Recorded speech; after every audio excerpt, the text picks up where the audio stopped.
අමන්තා චක්ඛවාලේසු අත්‍රා ගච්ඡන්තු දේවතා සද්ධම්මං මුනි රාජස්ස සුනන්තු සග්ග මොක්ඛදං ධම්මස්සවන කාලෝ අයං බදන්තා ධම්මස්සවන කාලෝ අයං බදන්තා ධම්මස්සවන කාලෝ අයං බදන්තා නමෝ තස්ස භගවතු අරහතෝ සබ්බ ධම්මේසු පටිහත ඥානචාරස්ස දස බලදරස්ස චතු වේසාරච්ච විසරදස්ස සබ්බ සත්තුත්තමස්ස ධම්මිස්ස රස්ස ධම්ම රාජස්ස ධම්මත්සාමිස්ස තථාගතස්ස සබ්බඤුනෝ සම්මා සම්බුද්දස්ස නමෝ තස්ස භගවතු අරහතෝ සබ්බ ධම්මේසු අප්පටිහත ඥානචාරස්ස දස බලදරස්ස චතු වේසාරච්ච විසරදස්ස සබ්බ සත්තුත්තමස්ස ධම්මිස්ස රස්ස ධම්ම රාජස්ස ධම්මත්සාමිස්ස තථාගතස්ස සබ්බඤුනෝ සම්මා සම්බුද්දස්ස නමෝ තස්ස භගවතු අරහතෝ සබ්බ ධම්මේසු අප්පටිහත ඥානචාරස්ස දස බලදරස්ස චතු වේසාරච්ච විසරදස්ස සබ්බ සත්තුත්තමස්ස ධම්මිස්ස රස්ස ධම්ම රාජස්ස ධම්මත්සාමිස්ස තථාගතස්ස සබ්බඤුනෝ සම්මා සම්බුද්දස්ස උතුම් භාග්‍යවතුන් වහන්සේට මාගේ උතුම් වූ නමස්කාරය වේවා. ධම්ම ස්වාමී ලෝක ස්වාමී භාග්‍යවතුන් වහන්සේටයි ධර්මයක් දේශනා කරන මේ වෙලාවේ මාගේ මුවින් වැරදි වචනයක් පිට නොවේවා, මිත්‍යා දෘෂ්ටික වචනයක් පිට නොවේවා, මගේ අදහසක් ධර්මයට විරුද්ධව පිට නොවේවා. උතුම් වූ භාග්‍යවතුන් වහන්සේගේ සත්‍යම වූ බුද්ධ වචනය භාග්‍යවතුන් වහන්සේ සතුටු වෙන ආකාරයට දේශනා කරන්න මට ශක්තිය ලැබේවා. ඒ සඳහා සියලු ආර්යයන් වහන්සේලාගේ අනුග්‍රහය ලැබේවා. සියලු සත්පුරුෂයන් වහන්සේලාගේ අනුග්‍රහය ලැබේවා. සියලු ශාසන ආරක්ෂකයන් වහන්සේලාගේ අනුග්‍රහය ලැබේවා. හැම දිනාටම භාග්‍යවතුන් වහන්සේගේම ධර්මය අවබෝධ කරගෙන උතුම් චතුරාර්ය සත්‍ය ධර්මයම අවබෝධ කරගනිත්වා. සාදු සාදු සාදු.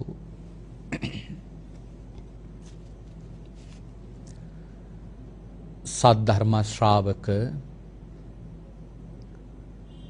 කාරුණික ගුණගරුක පින්වත්නි, අද මේ පින්වත් හැම දිනාම මේ වෙලාවේ බලාපොරොත්තු වන්නේ භාග්‍යවත් අරහත් සම්මා සම්බුදුරජාණන් වහන්සේ විසින් ඔබෙත් මගෙත් නිවන පිණිස මහා කරුණාවෙන් දේශනා කොට වදාළ සුවාසෝ දහසක් ධර්මස්කන්ධයන් අතරින් ඊ타ත්ම වටින ධර්ම කාරණාවක් ශ්‍රවණය කරන්නටයි.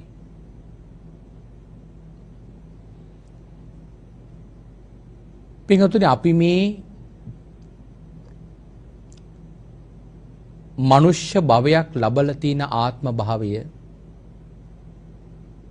මේ භවය පින්වතුනි කොයිතරම් වටින වාසනාවන්ත භවයක්ද. ඔබත් මමත් ගමන් කරගෙන ආපු මේ සංසාර ගමනේ හරියට ලැබිච්ච මහා නිදානයක් වගේ අවස්ථාවක් තමයි මෙවන් කාලයක මනුෂ්‍ය භවයක් ලැබීම. ඒක අති දුර්ලභම අවස්ථාවක්. පිටුතරි හිතලා බලන්න, අපිට උපදින්නට තියෙන ස්ථාන 8ක් නසාගෙනයි අපි මේ භවයට ආවේ.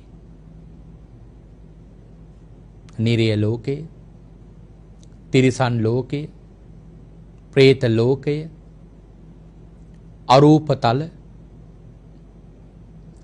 තෙරුවන් නැති රටක මිනිසෙක් වෙලා ඉපදීම, තෙරුවන් ඉන්න රටක මිනිසෙක් වුණත් මිත්‍යා දෘෂ්ටිකත්වයෙන් මේ මනුෂ්‍ය භවය ලැබීම, ධර්මයේ තේරුම් කරගන්නට බැරි මන්ද ප්‍රඥාවක් ඇතුව ඉපදීම, අබුද්ධෝත්පාද කාලයක ඉපදීම කියන මෙන්න මේ ස්ථාන 8ම නැති කරගෙනයි අපි මේ භවයට ආවේ. ලැබූ මේ මනුෂ්‍යාත්ම භාවය පින්වතුනි හිතන්න, ඔය සියලු කරුණ වලින් මිදෙන්න අපිට කොයිතරම් පින් ගොඩක් වියදම් කරගන්න උනාද? සංසාර ජීවිතේ ඔබත් මමත් මේ ගමන් කරපු සසරේ පින්වතුනි මේ මනුෂ්‍යාත්ම භාවයේ ලබන්න වැය කරපු පින් ටික කරගන්න සසරේ කොච්චර වෙහෙසුනාද කියලා හිතුවොත් මෙච්චර පින් ගොඩක් ඕනද කියලා හිතේවි මේ වගේ කාලයක මනුෂ්‍ය භවයක් ලබන්න. මේ මනුෂ්‍ය භවයක් ලැබාපු අපිට මොන වගේ උතුම් සම්පත්තියක්ද මේ ලැබිලා තියෙන්නේ? සම්මා සම්බුදුරජාණන් වහන්සේ නමක් උපන්න කාලයක මේ මනුෂ්‍යාත්ම භාවය අපි ලැබුවේ. භාග්‍යවතුන් වහන්සේ නමක් උපන්න කාලයක මේ මනුෂ්‍ය ආත්ම භාවය ලැබීම පින්වත්නි අපට තියෙන ලොකු ලාභයක්. ඒ නිසායි පින්වතුනි සමහර අය එවන් අවස්ථා නැති වෙන බව දැනගත්තම අඬලා තියෙන්නේ. අර පරප්‍රසාදක කියලා මහරහතන් වහන්සේ නමක් අපේ ශාසනයේ වැඩ හිටියා. උන්වහන්සේ අතීත කතාවක් පැහැදිලි කරනවා. පෙර අතීතයේ සිද්ධාර්ථ භාග්‍යවතුන් වහන්සේ ලෝකේ පහළ වෙච්ච කාලේ සිද්ධාර්ථ භාග්‍යවතුන් වහන්සේ පිරිනිවන් පෑවා කියලා දැනගත්තම එදා ඔහු හොඳටම අඬන්න පටන් ගත්තා. සාගර කියලා මහරහතන් වහන්සේ නමක් උන්වහන්සේගේ ළඟට ඇවිල්ලා සනසවල කියනවා භාග්‍යවතුන් වහන්සේ පිරිනිවන් පෑවා කියලා හිතන්න එපා. භාග්‍යවතුන් වහන්සේගේ අබෑටයක් තරම් ධාතුන් වහන්සේ නමක් වැඩ ඉන්නවා කියන්නේ භාග්‍යවතුන් වහන්සේ වැඩ ඉන්නවා වගේ. එහෙම කියලා මට ධාතුන් වහන්සේ නමක් ලබලා දුන්නා. ඒ ඇඬුවේ මොකටද? මට බුදුහාමුදුරුවන්ට උපස්ථානයක් කරගන්න බැරි වුණා කියලා. මට බුදුන් සරණ යන්න බැරි වුණා කියලා. හැබැයි අර රහතන් වහන්සේගේ අනුග්‍රහයෙන් හිත සනසගෙන ඒ ධාතුන් වහන්සේට මට මතක හැටියට 5 අවුරුද්දක්ම චෛත්‍යයක් හදලා පින්වතුනි බුද්ධ උපස්ථානය කරලා තියෙනවා. ඊළඟට බලන්න පින්වතුනි අපි ආසිත කාල දේවතාවුසා මේ බුදුරජාන් වහන්සේ නමක් ලෝකයේ පහළ වීමේ කියන කාරණාව ප්‍රඥාවන්තයට දැනගත්තම ඔහු කොතරම් සංවේගයටපත් වෙනවද? අසිත කාලදේව තවුසට සිදුහත් කුමාරයා දකින්නකොට ඒ වෙලාවේ සිදුහත් කුමාරයා පෙන්වුවම අසිත කාලදේව තවුස අඬලා hina වුණා. hina වුණේ ඇයි? සම්මා සම්බුදුරජාන් වහන්සේ නමක් ලෝකේ පහළ වෙනවා කියලා දැනගත්තු නිසා. ඇයි ඇඬුවේ? එවන් භාග්‍යවතුන් වහන්සේ නමක් පහළ වෙන යුගයක මට ඒ භාග්‍යවතුන් වහන්සේගෙන් පිහිටක් ලබා ගන්න බෑ කියලා. පින්වත්නි,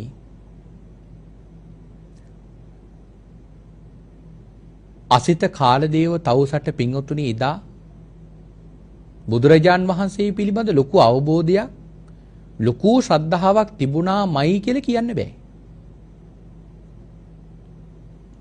ඒක නොතිබුණා නෙවෙයි තිබුණා. හැබැයි දියුණු වෙලා තිබුණේ. ඇයි මං එහෙම කිව්වේ? අසිත කාලදේව තවුසා පින්වත්නි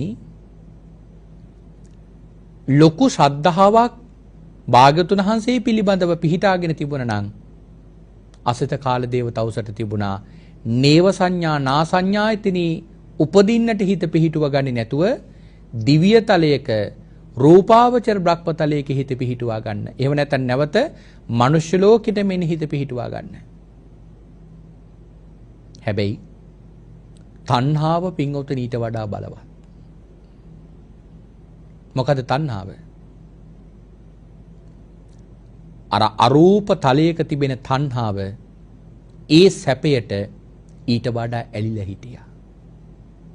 ඒ නිසා භාග්‍යවතුන් වහන්සේ පහළ වීම කියන කාරණාව කොයිතරම් වටිනවද කියන කරුණ දැනගෙන තිබුණට ශ්‍රද්ධාව බලවත් වෙලා තිබුණේ.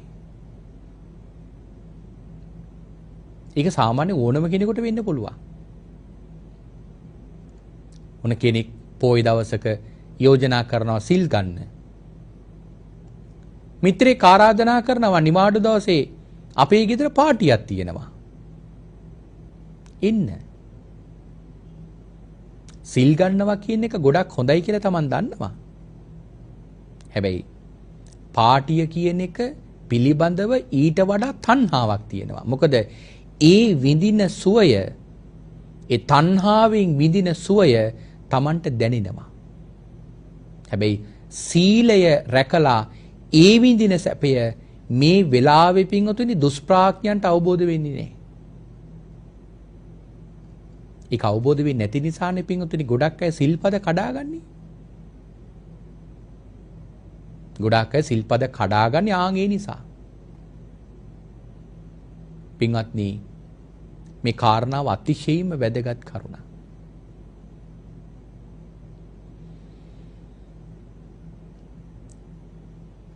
අසිත කාලදේව තවුසට පින්වතුනි ශ්‍රද්ධාවක් ලොකුවටම තිබුණේ නේ. මම මේ කතාව ඔබට කිව්වේ අසිත කාලදේව තවුසට තිබිච්ච තරම් ශ්‍රද්ධාවක්වත් අද ඉන්න ඇතැම් පිරිසට නැහැ කියලා මට නම් හිතෙන්නේ. ඒ අවබෝධයවත් අද ඉන්න ගොඩක් අයට නැහැ කියලා මට නම් හිතෙන්නේ. මොකද බුදුහාමුදුරුවෝ පහළ වෙලා කියලා දැනගත්තම අපිට hina පහළ වෙලත් නැහැ. භාග්‍යවතුන් වහන්සේ පිරිනිවන් පෑවා කියලා අපිට ඇනිලත් නැහැ. එහෙනම් අසිත කාලදේව තවුසට තරම් ශ්‍රද්ධාවක් අපටත් නැහැ. හැබැයි බුදුරජාණන් වහන්සේ නමක් ලෝකේ පහළ වීම කියන කාරණාව කොයිතරම් වැදගත්ද කියන එක අසිත කාලදේව තවුස දන්නවා. ඒකයි hina වෙලා ඇඬුවේ. මේක පින්වතුනි තේරුම් කරගන්න මට හිතෙන විශේෂ කුසල් වඩලා තියෙන්න ඕන කියලා සංසාරේ. හැම කෙනෙකුට මේක වැටහින්නේ. වැටහුණත් මේකට වීරිය යොමු කරන්න කැමති නැහැ ගොඩක් දෙනෙකුට. වීරිය වැඩුවත් ඒ වඩන වීරිය Tamanට ඵලයක් ලැබෙනකම්ම යන්න කැමති නැහැ. බොහෝ තැන්වල අතරමඟ නතර වෙනවා. පින්වත්නි, මේ ලැබපු ජීවිතය කොයිතරම් වටිනවද කියලා තේරෙන්නේ සසර පිළිබඳව යම් හෝ අවබෝධයක් තියෙන කෙනෙකුට විතරයි. අපි අතීත සංසාරේ කොයිතරම්නම් කාලයක් සසරේ දුක් විඳලා තියෙනවද? අනාගතේ අපට සංසාරේ කොයිතරම්නම් කාලයක් දුක් විඳින තියෙනවද? මේ දස වස්තුක සම්මාදිට්ඨිය හරියට පිහිටපො නැති නිසා දස වස්තුක මිත්‍යා දෘෂ්ටිය යම් යම් ප්‍රමාණ වශයෙන් නොඑක් දෙනාට වැඩිලා තියෙන නිසා පින්වතුනි මේක හරියට අවබෝධ වෙන්නේ නැහැ. මේ කාරණා විශේෂ වැදගත් කරුණා. පින්වතුනි, බුදුරජාණන් වහන්සේ නමක් පහළ වීම, ඒ භාග්‍යවතුන් වහන්සේගේ ධර්මයේම ශ්‍රවණය කිරීම තාම වැදගත් කරුණා.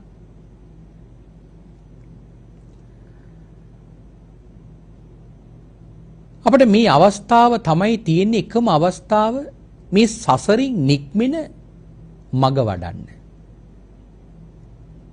මාර්ගය හොයාගන්න දෙයක් නැහැ. මාර්ගය භාග්‍යවතුන් වහන්සේ හොයලා දීලා තියෙන්නේ. ඒ මඟ පිළි අරගෙන යන එක තමයි අපට කරන්න තියෙන්නේ. මොකද ඒක හරියටම කියන්න පුළුවන් එකම උත්තමයන් වහන්සේ තමයි භාග්‍යවතුන් වහන්සේ විතරයි. ඒකයි බුද්ධෝත්පාද කාලයක් පින්වතුනි මේ තරමටම වැදගත් වෙන්නේ. නිවන් දකින්න මඟ කියන්නට පුළුවන් එකම උත්තමයන් වහන්සේ තමයි භාග්‍යවතුන් වහන්සේ. රහතන් වහන්සේලාටවත් ඒක කියන්න බෑ. කොටින්ම කියනවා නම් එක කල්පයක් වහිනකොට වැටෙන වැහි බින්දු ගාන ගණන් කරලා කියන්න පුළුවන් ප්‍රඥාවක් තියෙන සාරිපුත්ත මහරහතන් වහන්සේටවත් පින්වතුනි ඒ කාරණාව වැටහෙන්නේ. උන්වහන්සේ තමයි මේ ශ්‍රාවක භූමියේ පරතරටම ගියපු ශ්‍රාවකයන් වහන්සේ. කාටවත් මේ ලෝකේ සාරිපුත්ත මහරහතන් වහන්සේට වඩා ප්‍රඥාවක් තියෙනවා කියලා ප්‍රාර්ථනා කරන්න බෑ. ඒ ප්‍රාර්ථනාවම මිත්‍යා දෘෂ්ටිකයි කියලා සඳහන් කරලා තියෙනවා. ඒක ඉටු වෙන්නේ නැති ප්‍රාර්ථනාවක්. ඒක තමයි සාරිපුත්ත මහරහතන් වහන්සේ තමයි මේ ශාසනයේ තියෙන තුලාව. එතනින් එහා පැත්තට තැනක් නැහැ. පින්වත්නි, එවැනි උත්තමයන් වහන්සේටවත් බෑ මේ භාග්‍යවතුන් වහන්සේ දේශනා කරන ධර්මය ඒ විදිහට දේශනා කරන්න. තමන්ගේ ඥාණයෙන් හිතලා. උන්වහන්සේට බෑ තනිවම තමන්ගේ ඥාණයෙන් මේ මාර්ගය අවබෝධ කරගන්න. සාරිපුත්ත හාමුදුරුවෝ උපදේශ පිරිවැජිය වෙලා තමන්ගේ මිත්‍රයත් එක්ක මේක හොයන්න පටන් ගත්තනේ නාට්‍යයක් බලලා. එහෙම යනකොට කී තැනකට ගියාද? අනේ ශාස්ත්‍රූ ළඟටත් ගියා. ගිල බැලුව මේක හොයාගන්න ලැබුණේ. තමන් උත්සාහ කළා ලැබුණේ. ශාස්ත්‍රූ ළඟට ගියා ලැබුණේ. බලන්න, ඒ කියන්නේ උත්සාහයක් දරලා නැතුව නෙවෙයි. පින්වතුනි,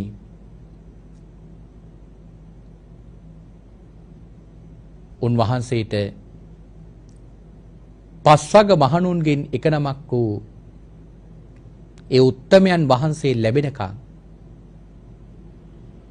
උන්වහන්සේට යේ ධම්මා හේතුප්පබවා තේසං හේතු තථාගතෝ ආහ කියන බුද්ධ වචනේ අහන්න ලැබෙනකන් උන්වහන්සේට මේ මාර්ගය අවබෝධ කරගන්න බැරි වුණා.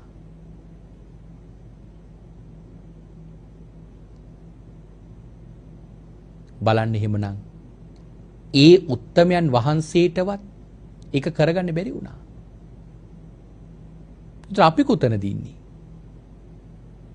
අපි ඉන්න තැන තමයි, අපේ ප්‍රඥාව තියෙන තැන තමයි සාරිපුත්ත මහරහතන් වහන්සේට ඒ වගේ ප්‍රඥාවක් තියෙන්න පුළුවන්ද කියන සැක හිතන ප්‍රඥාවක් අපිට තියෙන්නේ. කල්පයක් වැහි වහිනකොට වැහි බින්දු ගණන් කරලා කියන්න පුළුවන්ද එහෙම කෙනෙකුට මේ ලෝකේ එක කරන්න පුළුවන්ද ඒවා අතිශයෝක්තියෙන්ද කියලා ප්‍රශ්න කරන්න පුළුවන්. ප්‍රශ්න කරන ඒවා සැක කරන ප්‍රඥාවක් තියෙන පිරිස තමයි අපි.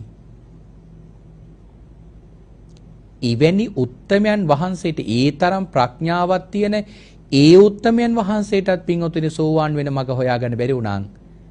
ඒ උතුම් ප්‍රඥාව ගැන සැකපල කරන ප්‍රඥාවක් තියෙන අපි පින්වතුනි හොයන්න පටන් ගන්නවා කියන එකත් විහිළුවක්. භාග්‍යවතුන් වහන්සේට පමණයි ඒක හරියටම කරන්න පුළුවන්. ඒ නිසා තමයි මේ කාරණාව හරියටම දන්නවා ආර්යයන් වහන්සේලා. ඒ ආර්යයන් වහන්සේලා පින්වතුනි ඒක ඒ විදියටම කරලා තියෙනවා.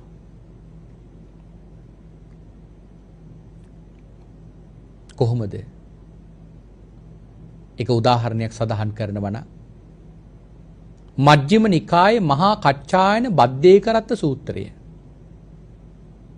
හරි අපූර්ව සූත්‍රයක්. දවසක්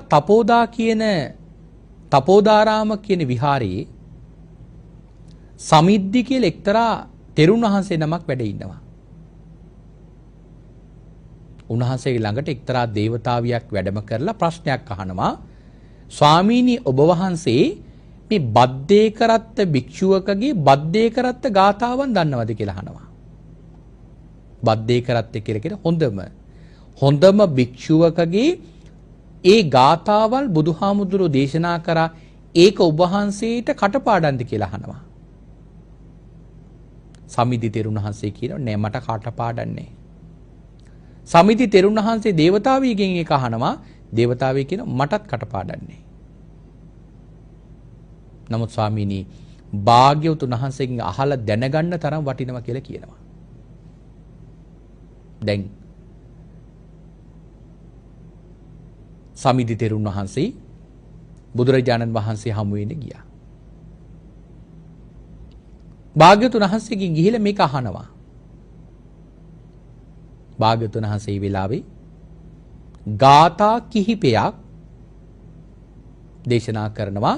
මෙන්න මේව තමයි මහන බද්දේකරත්ත භික්ෂුවකගේ බද්දේකරත්ත ගාථා.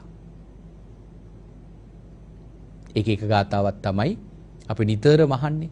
අජ්ජේව කිච්ඡං ආතප්පං කෝජඤ්ඤා මරණං සුවේ නහිනෝ සංගරන්තේන මහා සේනේන මච්චුනා කියන ගාථාව තමයි ඒ බද්දේකරත්ත ගාථාවල අවසාන ගාථාව. ඒ වගේ පින්වතුනි විශේෂ ගාථා කිහිපයක් තියෙනවා. දැන් භාග්‍යවතුන් වහන්සේ පින්වතුනි මේ ගාථා ටික කෙටියෙන් කියලා උන්වහන්සේ විහාරයට වැඩියා. දැන් භික්ෂුන් වහන්සේලාට ලොකු ගැටලුවක්. ඇයි? මේකේ ಉದ್ದೇಶය නිर्देशය ඒ කියන්නේ විස්තරාත්මක දේශනාව මේ හාමුදුරුන්ට දැනගන්න ඕන. භාග්‍යවතුන් වහන්සේ ඒක ප්‍රකාශ කළේ නෑ. උන්වහන්සේ එකිනෙකා ප්‍රශ්න කරනවා අපි කාගෙන්ද මේක අහගන්නේ? ආන්නේ වෙලාවේ ඒ භික්ෂුව තීරණයක් ආවා. මහා කච්චායන මහරහතන් වහන්සේ කියලා කියන්නේ භාග්‍යවතුන් වහන්සේ කෙටියෙන් යමක් කිව්වත් විස්තරාත්මකව දේශනා කරන තරම් ප්‍රඥාවක් තියෙන උත්තමයන් වහන්සේ නම. ස්වාමීනි අපි යමු එහෙනම් උන්වහන්සේගේ ළඟට. දැන් අර ගාථා ටික අරගෙන භාග්‍යවතුන් වහන්සේගෙන් ඉගෙනගත්තු ගාථා ටික කටපාඩම් කරගෙන සමිධි තෙරුන් වහන්සේ ප්‍රධාන භික්ෂුන් වහන්සේලා මහා කච්චායන මහරහතන් වහන්සේගේ ළඟට ගියා. උන්වහන්සේට ප්‍රශ්න ඉදිරිපත් කරා. ස්වාමීනි මෙන්න මෙහෙම දෙයක් වුණා. භාග්‍යතුන් වහන්සේගෙන් අපි මේක විමසෝ. උන්වහන්සේ කිටියෙන් තමයි අපිට මේක කියලා දුන්නේ. අපිට මේක විස්තර කරලා දෙන්න.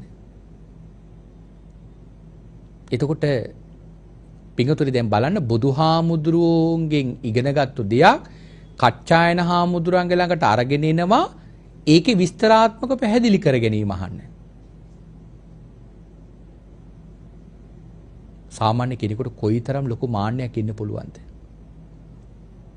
බුදුරජාණන් වහන්සේගෙන් අහගන්න තිබිච්ච දෙයක් මගෙන් අහගන්නවා කියලා මොනතරම් මාන්නයකට එන්න පුළුවන්ද? පිටුතරි බලන්න මහා කච්චායන මහරහතන් වහන්සේ අර භික්ෂුන් වහන්සේලාගෙන් අහපු ප්‍රශ්නේ අහනවා මහණෙනි නුඹලා මේක භාග්‍යවතුන් වහන්සේගෙන් ඇහුවේ නැද්ද කියලා. නෑ කියනවා. චෝදනාවක් කරනවා. මහණෙනි හරියට නුඹලා නම් මට වැටහෙන්නේ මෙන්න මේ වගේ. යම්කිසි මිනිස්සෙක් යනවා අරටුවක් හොයාගෙන. අරටුව හොයාගෙන යන මිනිසයා ගහේ මුල, ගහේ කඳ, ගහේ අතු මේවා පහු කරගෙන ඇවිල්ලා අරටුව හොයනවා අතුරු කිරිවල. මහණෙනි මට වැටහෙන්නේ නුඹලගේ ක්‍රියාවත් හරියට ආන්නේ වගේ. අතුරු රිකිලි කියලා උදාහරණයකට ගත්තේ කාවද? තමන් වහන්සේව. ගහේ කඳ කියලා උදාහරණයකට ගත්තේ කාවද? භාග්‍යතුන් වහන්සේව. අරටුව තියෙන ගහේ කඳේ රිකිලිවර අරටුව නෑ. හැබැයි යම් කිසි කෙනෙක් අර කඳත් පහු කරගෙන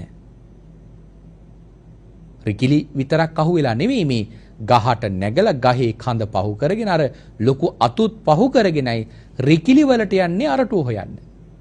හරියට නුඹලත් බුදුරජාණන් වහන්සේ වැඩ ඉඳගෙන භාග්‍යවතුන් වහන්සේගෙන් අහන්න ඕන දෙයක් මගෙන් අහනවා කියලා කියන හරියට ආන්ගේ වගේ. බලන්න පින්වතුනි, ඒ ආර්යයන් වහන්සේලාට මොන්න තරම් ශාස්ත්‍රූ ගෞරවයක් පින්වතුනි තිබුණාද? උන්වහන්සේලාට තිබුණේ සත්තහා භගවා ශාවකෝ හමස්මින්, භාග්‍යවතුන් වහන්සේ තමයි මගේ ශාස්ත්‍රෝ, මම ශ්‍රාවක, ජානාති භගවා නාහං ජානාමි, භාග්‍යවතුන් වහන්සේ තමයි දන්නේ, මම දන්නේ නෑ කියන මෙන්න මේ පද හතර පිළිබඳ දැනුම. ඒ ශ්‍රද්ධාවමයි තිබුණේ උන්වහන්සේට. පින්වතුනි මේක අති විශේෂ කරුණක්. මේක අති විශේෂ කරුණක් කියලා සඳහන් කරන්නේ පින්වතුනි යම්කිසි කෙනෙක් මේ ධර්මයට බහිනවා නම් බැහැ ගන්න ඕනේ තැන ඔන්න උතනයි. ශ්‍රද්ධාව පිහිටුව ගන්නට ඕන. ඒ ශ්‍රද්ධාව පිහිටුව ගන්නට ඕන කොහොමද? මෙන්න මේ භාග්‍යතුන් වහන්සේගේ උතුම් බුද්ධ වචනේ හිතේ තබාගෙන. භාග්‍යතුන් වහන්සේ තමයි ශාස්ත්‍රු, මම ශ්‍රාවක. භාග්‍යතුන් වහන්සේ තමයි දන්නේ, මම මොනවත් දන්නේ නැහැ. ඕක නැති වෙච්ච ගමන් වෙන්නේ මොකද්ද? මම ටිකක් දන්නවා. බුදුහාමුදුරුවෝ දන්නව නම් තමයි. හැබැයි සමහර දෙනෙක් හිතනවා භාග්‍යතුන් වහන්සේට නොවැටිච්ච දේවලු Tamanට වැටෙනවා කියලා. ඒකනේ පින්වතුනි නිවන් දකින්න මේ තරම් 84000ක් ධර්මස්කන්ධයක් දේශනා කළ තියෙන ශාසනයේ තවත් මේකේ කෙටි ක්‍රම හොයන්න යනවා. ඒ කියන්නේ බුද්ධ ශාසනයක තිබෙන මූලිකම පරමාර්ථය තමයි නිවන් දකින්න එක. බුදු කෙනෙක් මේ ලෝකෙට පහළ වෙන්නේ මේ ශ්‍රාවකයන්ට සසරේ ඇවිදින්න මඟ කියලා දෙන්න නෙවෙයි, පහළ වෙන්නෙම නිවන් දකින්න මඟ කියලා දෙන්න. ඒ නිවන් දකින්න මඟ කියලා දෙන භාග්‍යවතුන් වහන්සේ තමයි කෙටිම මඟ දේශනා කරේ. හැබැයි සමහර අය මේකේ තවත් කෙටි මඟවල් තියෙනවා කියලා විස්තර කරගෙන යනවා. හරියට මට උදාහරණයකින් වැටෙන්නේ මෙන්න මෙහිමයි. කෙනෙක් ගමනක් යනවා. යන අතරමඟ තිබෙනවා ඒ ගමනාන්තයට යන පාරවල් දෙකක්. එක පාරක් කෙටි, අනතුරු අඩුයි, පහසුවෙන් යන්න පුළුවන්. තව පාරක් තියෙන ඊටාම දිගයි, අනතුරුත් වැඩි, ගමන දුෂ්කරයි. මිනිස්සු දෙන්නෙක් මෙතන ඉන්නවා. අහනවා අසවල් තැනට යන පාර මොකද්ද? එක මිනිසෙක් දැන් මේ මිනිස්සු දෙන්නම පාරවල් දෙක පිළිබඳ හොඳ විස්තරයක් පිළිබඳ පාරවල් දෙක පිළිබඳව ලොකු දැනුමක් අවබෝධයක් තියෙනවා. හැබැයි එක මිනිසෙක් කියනවා අර දීර්ඝ පාර. අනිත් මිනිසයා පෙන්වලා දෙනවා කෙටි පාර. පිටුතරේ දෙන්නගෙන් වැඩිපුරම කරුණාව තිබුණේ කාටද? අර කෙටි පාර පෙන්නපු කෙනාට. පින්වත්නි, ලෞතර භාග්‍යවතුන් වහන්සේ කියලා කියන්නේ ආන් එහෙම කෙනෙක්. මේ සංසාරේ තවත් මීට වඩා දීර්ඝ මාර්ග තිබුණා නිවන් දකින්න. හැබැයි ඒ සියලුම මාර්ග කෙටි කරලා නිවන් දකින්න තියෙන කෙටිම මාර්ගය තමයි පින්වතුනි භාග්‍යවතුන් වහන්සේ මේ දේශනා කරේ 84000ක් ධර්මස්කන්ධය. හැබැයි පින්වතුනි තවත් කෙනෙක් මේක විස්තර කරනවා නම් මහා සතිපට්ඨාන දේශනාව වැඩුවම හොඳටම ප්‍රමාණවත්. අපි පින් කර කර මේ කුසල් කර කර ඉන්න ඕන නෑ. අපි කෙලින්ම භාවනාව විතරක් කරමු. ඒක තමයි නිවන් දකින්න තියෙන එකමදී. ඔහොම කියනකොට කාටද වක්‍රාකාරව චෝදනා කරන්නේ? බුදුරජාන් වහන්සේට. මොකද්ද චෝදනාව? මේකේ නිවන් දකින්න කෙටිම ක්‍රමයක් තියාගෙන භාග්‍යවතුන් වහන්සේ මේ තරම් විශාල ධර්මස්කන්ධයක් දේශනා කළා තියෙනවා. මොකද අපි හැම දිනාගෙම පරමාර්ථය දෙව්ලොව යන්නවත්, රජ වෙන්නවත්, සිටු වෙන්නවත්, ශක්‍රය වෙන්නවත්, බ්‍රහ්මය වෙන්නවත් නෙවෙයි. අපි හැම දිනාගෙම ප්‍රාර්ථනාව ඔය සියලුම සැපයන් අභිභවනය කරපෝ එකම අසංකත ධහම වෙච්ච නිර්වාණය අවබෝධ කරගන්න. ඒ සුවයට අපි කැමතියි.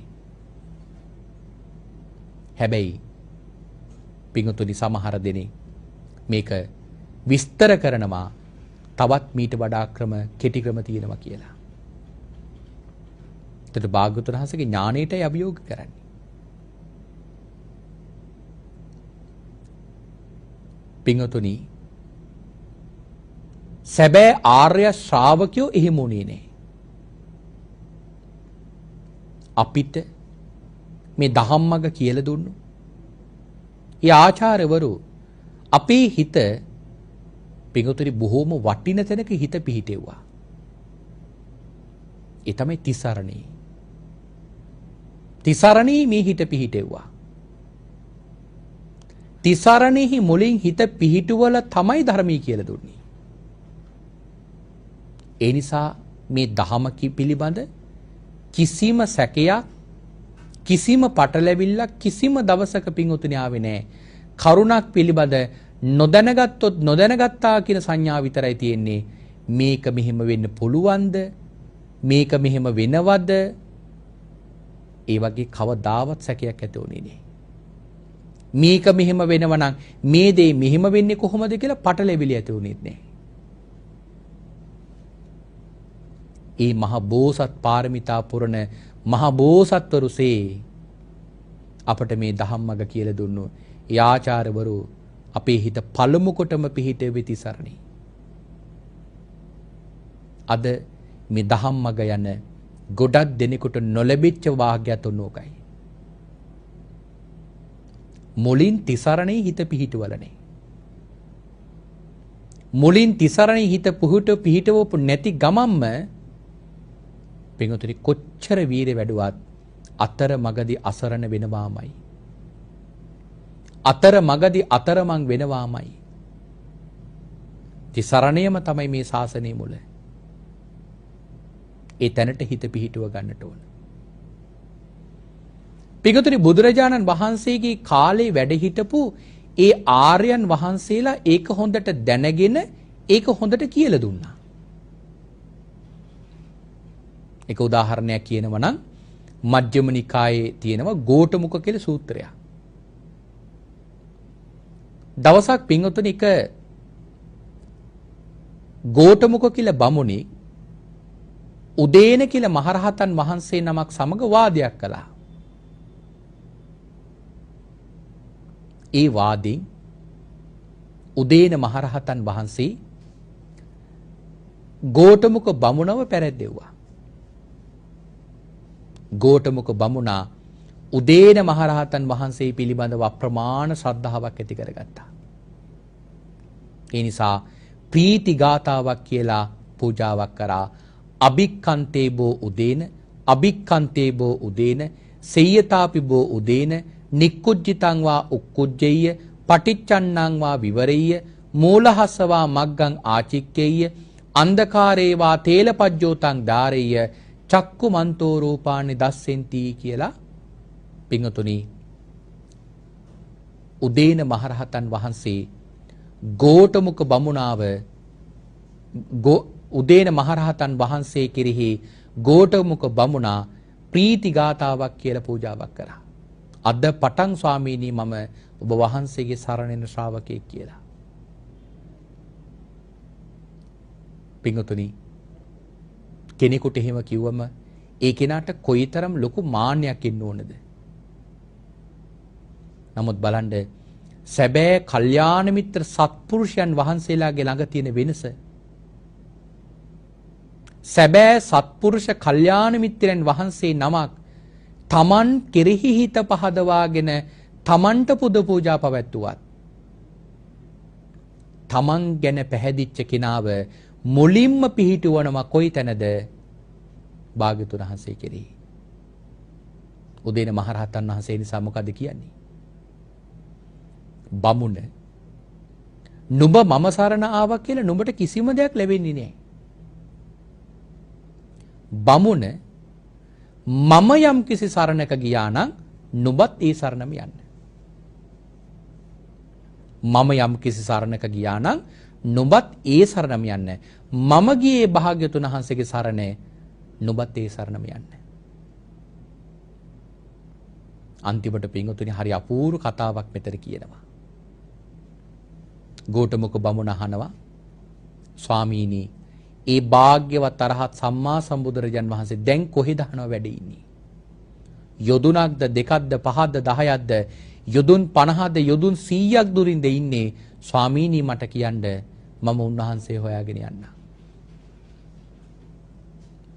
ඒ වෙලාවේ උදේන මහරහතන් වහන්සේ කියනවා, කනගාටුයි බමුණ, ඒ භාග්‍යවතුන් වහන්සේ දැන් පිරිනිවන් පාලා.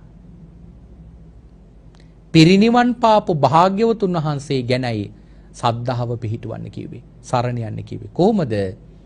පින්වතුනි බුද්ධ ශාසනයක භාග්‍යවතුන් වහන්සේ නමක් පිරිනිවන් පෑවම, මේ අල්පාවුෂ්ක බුද්ධ ශාසනයක භාග්‍යවතුන් වහන්සේ නමක් පිරිනිවන් පෑවම ඒ භාග්‍යවතුන් වහන්සේගේ ධාතුන් වහන්සේලා ඉතුරු කරනවා කියලා කියන්නේ භාග්‍යවතුන් වහන්සේ වැඩ ඉන්නවා වගේමයි.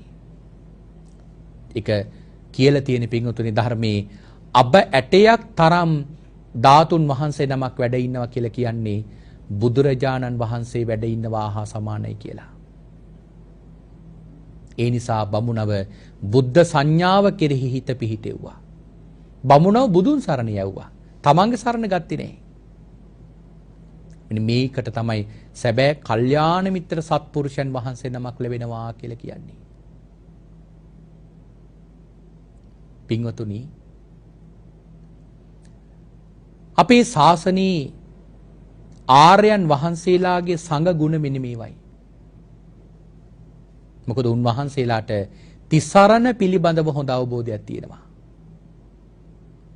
ඒ ආර්යයන් වහන්සේලා තිසරණ කෙරෙහිම ඒ ගෞරවය තියාගෙන උන්වහන්සේලා වැඩ කරනවා. දවසක් අර උත්තර මහරහතන් වහන්සේගේ ශක්‍රදේවියල ප්‍රශ්නයක් අහනවනේ. උත්තර මහරහතන් වහන්සේ බණක් කියනවා. ශක්‍රදේවිය ඇවිල්ලා අහනවා ස්වාමීනි ඔබ වහන්සේ ඔය කියපු බණ ඔබ වහන්සේගේ මේකද නැත්නම් කාගෙන් හරි අහලා කියපු එකක්ද?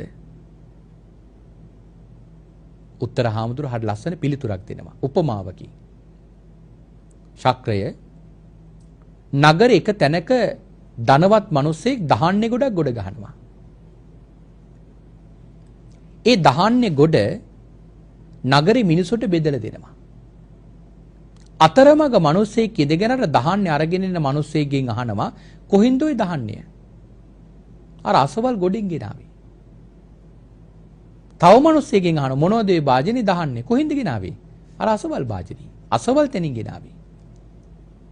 එනිනේ හැම කෙනාගේම ඇහුවොත් කියන්නේ අසවල් ගොඩෙන් තමයි දහන්නේ මේ අරගෙන ඉන්නේ. ආන්නේ වගේ ශක්‍රය මේ ලෝකේ යම් කිසි සුභාසිතයක් තියෙනවා නම් ඒ සියලුම සුභාසිතය ලෞතුරා භාග්‍යවතුන් වහන්සේගේ අපේ වචන නෙවෙයි.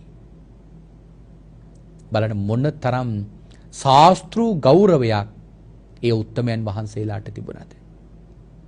මහා කච්චායන මහරහතන් වහන්සේ අන්න ඒ තැන ඉඳගෙන පිළිතුරු ලබලා දුන්නා. ඒකයි කිව්වේ බුදුහාමුදුරු වැඩින් දෙද්දි බුදුහාමුදුරුවන්ගෙන් අහලා දැනගන්න ඕන එකක් මගෙන් අහගත්තා. අහගන්න ඇවිල්ලා. ඒ වෙලාවේ මහා කච්චායන මහරහතන් වහන්සේ හරි අපූර්ව කතාවක් කියනවා. භාග්‍යවතුන් වහන්සේ පිළිබඳ. පින්වත් ආශ්මතුනි, ඒ භාග්‍යවතුන් වහන්සේ ඥානං ඥානාති දැනගත යුතු යමක් තියෙනවා නම් භාග්‍යවතුන් වහන්සේ දන්නවා.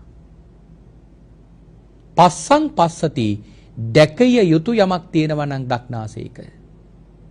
චක්කු භූතෝ ඥාන ඇති කරවනසේක, ඥාන භූතෝ ඥානයන් ඇති කරවනසේක, ධම්ම භූතෝ ධර්මයන් ඇති කරවනසේක, බ්‍රහ්ම භූතෝ උතුම් වූ අරහත්ත්වය ඇති කරවනසේක, වත්තා පවත්තා භාග්‍යවතුන් වහන්සේ ධර්මයේ දේශනා කරනසේක, ඒ ධර්මය අදිෂ්ඨාන කරනසේක, අත්තස නින්නේතා අර්ථයන් ඔසවා තබනසේක, අමතස දාතා අමූර්තය දෙනසේක, ධම්මස්වාමී ධම්මීසරෝ තථාගතෝ ස්ථාන උතුම් ස්ථාන 8කට පැමිණි උත්තමයන් වහන්සේ නමකි භාග්‍යවතුන් වහන්සේ. බලන්න භාග්‍යවතුන් වහන්සේ පිළිබඳ කොයි තරම් ගුණයක්ද මේ වර්ණනා කරි. අපි පින්වතුනි ධර්මීය ඔන්න ඔය වගේ උත්තමයන් වහන්සේලාගෙනුයි ගන්නට ඕන. බලන්න ඒ උත්තමයන් වහන්සේලාට මොන තරම් ශාස්ත්‍රීය ගෞරවයක් තිබුණද? ඒ නිසා මේ ලැබිච්ච අවස්ථාව, මේ ලැබිච්ච මොහොත අපේ පින්වතුන් අතර මගදී අතපසු කරගන්න එපා. මොකද ගොඩාක් පින් වියදම් කරලා මෙතනට ආවේ. අපි බණ අහන්න ඕන, අපි ධර්ම ඉගෙන ගන්නට ඕන. කාගේ ධර්මයේද? භාග්‍යවතුන් වහන්සේම දේශනා කරපු ධර්මයයි. ත්‍රිපිටක අට කතාවට ගරු කරලා, ධර්මයන්ට ගරු කරලා, තිසරණෙහි පිහිටාගෙන කටයුතු කරමින් ඒ ධර්මයයි අපි පින්වතුනි ඉගෙන ගන්නට ඕන. ඒ නිසාමයි දෙව්ලොව ඉඳලා දෙවිවරු චුත වෙනකොට ඒ දෙවියන්ට අන්නේ දෙවිවරු ඇවිල්ලා අනුශාසනා කරනවා, අඬනකොට සනසවනවා. පින්වත් ඔබලා යන්න මනුෂ්‍ය ලෝකයට. ඒ මනුෂ්‍ය ලෝකයේ තියෙන උතුම් ලාභයක්, ඒ ලාභය තමයි තථාගත පවේදිතස ධම්ම විනයස සද්ධම්මං පටිලබති. තථාගතයන්න් වහන්සේ විසින් දේශනා කරන ලද උතුම්ම ධර්මය අහන්න. ඒ ලාභය ලබන්න කිව්වේ නෑ අර හාමුදුරන්ගේ බණ අහන්න, මේ හාමුදුරන්ගේ බණ අහන්න කිව්වේ නෑ. කිව්වේ කාගේ බණ අහන්නද? භාග්‍යවතුන් වහන්සේ දේශනා කරපු ධර්මයම අහන්න. ආන්ගේ ධර්ම ඉගෙන ගත්තොත් තමයි අපට නිවන් දකින්න පුළුවන්. අද ගොඩක් වෙලාවට අපි දකිනවා සමාජයේ විවිධ මේ තිසරණ නැතිකම නිසාම මිනිස්සු අසරණ වෙලා තියෙනවා. සමහර දෙනෙක් අල්ප වශයෙන් ධර්මයේ කොටසක් ඉගෙනගෙන තිසරණවත් හරියට නැතුව මේ මුළු බුදු දහම කෙරෙහිම නිර්වචන ලැබලා දෙනවා. බලන්න කාලාම සූත්‍රයේ විදිහට කොච්චර මනිනවද කියලා. කාලාම සූත්‍රයෙන් මේ මුළු බුදු දහමම තීරණය කරනවා. කාලාම සූත්‍රය කියන්නේ බෞද්ධයන්ට දේශනා කරපු සූත්‍රයක් නෙවෙයි. කාලාම සූත්‍රය කියලා කියන්නේ බෞද්ධ වෙන්න කලින් මේ ශාසනයට එන කෙනාට කියපු සූත්‍රයක්. ඒ නිසා භාග්‍යවතුන් වහන්සේ කවදාවත් උන්වහන්සේ දේශනා කරපු එක සැක කරන්න කියලා නෑ. කියලා තියෙන්නේ භාග්‍යවතුන් වහන්සේ මේක මහණෙනි කළ යුතුයමයි කියලා.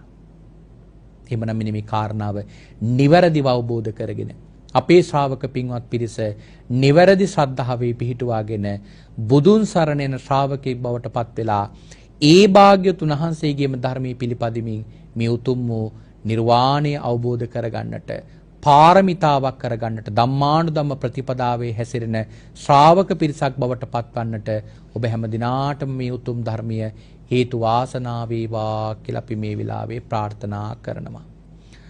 හොඳයි එhmenan අද දවසේ මේ උතුම් සද්ධර්ම දේශනාව මුළු මහත් ලෝකයා කෙරෙහිම මහත් අනුකම්පාවෙන් දේශනා කරවන්නට ධර්ම දේශනාවේ දායකත්වයේගෙන කටයුතු කරනු ලබන්නේ නම්බර 174න් 1 ගාලුපාර ගල්කිස්සියන් ලිපිණේ පදිංචි දමයන්ති ජයසූරිය මහත්මිය අර්නස් ජයසූරිය මහතා ඇතුළු පවුලේ දූ දරුවන් මුණුපුරු මිනිපිරියන් ඇතුළු පින්වන්ත පිරිස. ඒ පින්වතුන් බලාපොරොත්තු වෙනවා දැනට වසර 34කට පෙර පරලෝ සැපත් VCR ද මිල් ආදරණීය පියාණන්ටත් චාලර් ද මිල් ආදරණීය මෑණියන්ටත් වසර 11කට පෙර මියගිය සුනිල් ද මිල් ආදරණීය සහෝදරයාටත් ඉවුලින් ජයසූරිය මෑණියන්ටත් දෙපාර්ශ්වයේම සංසාරගත මියගේ ඥාතීන්ටත් පින් අනුමෝදන් කරන්නට බලාපොරොත්තු වෙනවා. ඒ හැම දිනාටම මේ පින් අනුමෝදන් වේවා. ඒ හැම දිනාගේම සාංශාරික ජීවිතය සුවපත් වේවා ප්‍රාර්ථනා කරන බෝධියකින් උතුම් චතුරාර්ය සත්‍ය ධර්මය අවබෝධ වේවායි සාදු කියා අපි පින් අනුමෝදන් කරමු. ඒ වගේම දමයන්ති ජයසූරිය මහත්මිය අර්නස් ජයසූරිය මහතා ඇතුළු දූදරු පිරිසටත් මුණුපුරු මිනිපිරියන් පවුලේ පින්වත් හැම දිනාටමත් ආශිර්වාදේ කරනවා. ඒ හැම දිනාටම නිදුක් නිරෝගී සුවපත් භාවයේ සැලසේවා කියලා ආශිර්වාදේ කරනවා. කොරෝනා වසංගතයේ ඉක්මනින් දුරු වී සියලු රටවැසියන්ට ලෝවැසියන්ට ආශිර්වාදේ කිරීමටත් දිගාසිරි සම්පත් ප්‍රාර්ථනා කරන්නටත් බලාපොරොත්තු වෙනවා. අපවත් වී වදාළ සියලු මහා සංඝරත්නයටත් පින් අනුමෝදන් කරමින් කොරෝනා රෝගයෙන් මියගිය හැම දිනාටමත් එවැගේම මියගිය වීරෝදාර රණවිරුවන්ටත් පින් අනුමෝදන් කරන්නට බලාපොරොත්තු වෙනවා. එවැගේම දේශිකයන් වහන්සේ වන අපටත් දිදුල මාධ්‍ය ජාලයේ ගරු සභාපති අවසරයි මාලිගාවිල අස්සජී නායක මාහිමිපාණන් වහන්සේ ඇතුළු සියලු මහා සංඝරත්නයටත් ආශිර්වාදේ කරනවා. ඒ හැම දිනාටම නිදුක් නිරෝගී සුවපත් භාවයේ සැලසේවා කියලා පින් අනුමෝදන් කරනවා. අවසානයේ ඔබ අප හැම දිනාටමත් කෙටිම කාලයකින් පහසුම ආකාරයෙන් සුඛ සහගත ප්‍රතිපදාවෙන් සියලු දුකින් මිදෙම්වා මේ සියලු කෙලෙස් බරින් නිදහස් වෙම්වා අජර වූ අමර වූ නිවන ලැබ සැනසෙන්නට මේ කුසල් උතුම් පාරමිතාවක්ම වේවායි සාදු සාදු සාදු කියා අපි ප්‍රාර්ථනා කරගමු. ආකාසට්ටහා ච බුම්මට්ටා දේවානාගා මහිද්దికා පුඤ්ඤන්තං අනුමෝදිත්වා චිරන් රක්칸තු සම්මා සම්බුද්ධ ශාසනං චිරන් රක්칸තු සම්මා සම්බුද්ධ දේශනං චිරන් රක්칸තු සම්මා සම්බුද්ධ ශාවකං